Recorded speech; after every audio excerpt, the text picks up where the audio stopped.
J'ai travaillé là-bas de 75 à la fermeture et j'étais dans les implantés. Donc je piquais les cheveux des poupées.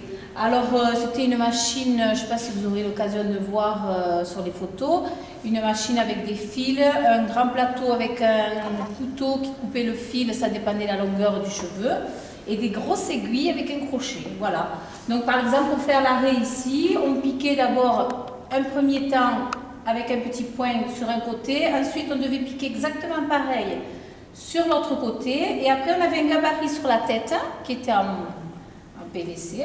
On suivait le gabarit tout le tour et ensuite avec la machine, donc on mettait la tête comme ça, on suivait le tour et on remplissait, on remplissait, on remplissait jusqu'à arriver de nouveau à l'arrêt ici. Donc après on contournait, on faisait comme ça, comme ça, comme ça, et voilà.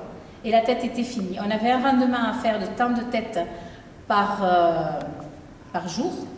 Bon, on arrivait, tant mieux, on n'arrivait pas, on ne disait trop rien, mais il ne fallait pas non plus en faire trop peu, hein. Sinon il fallait donner des explications. Et combien de temps vous mettiez par tête? Alors, à peu près. Ça dépend les têtes, les toutes petites, c'était autant de travail que les grandes parce qu'on les tournait doucement, mais bon, il y avait autant de travail. On met une moyenne, à l'époque, Jocelyne, donc ma copine qui travaillait avec moi, vous pouvez lui demander éventuellement, peut-être elle s'en rappellera. Vas-y Jocelyne. Non, je ne me souviens pas. Mais je pense qu'on devait mettre dans les 30 secondes, quelque chose comme ça, parce qu'à mon souvenir des Cathy, parce que c'était ma bête noire, je crois qu'on devait en faire dans les combien on devait en faire dans les 200 ou 300 non, par jour. Oui, je pense. Hein, on devait en faire, voilà.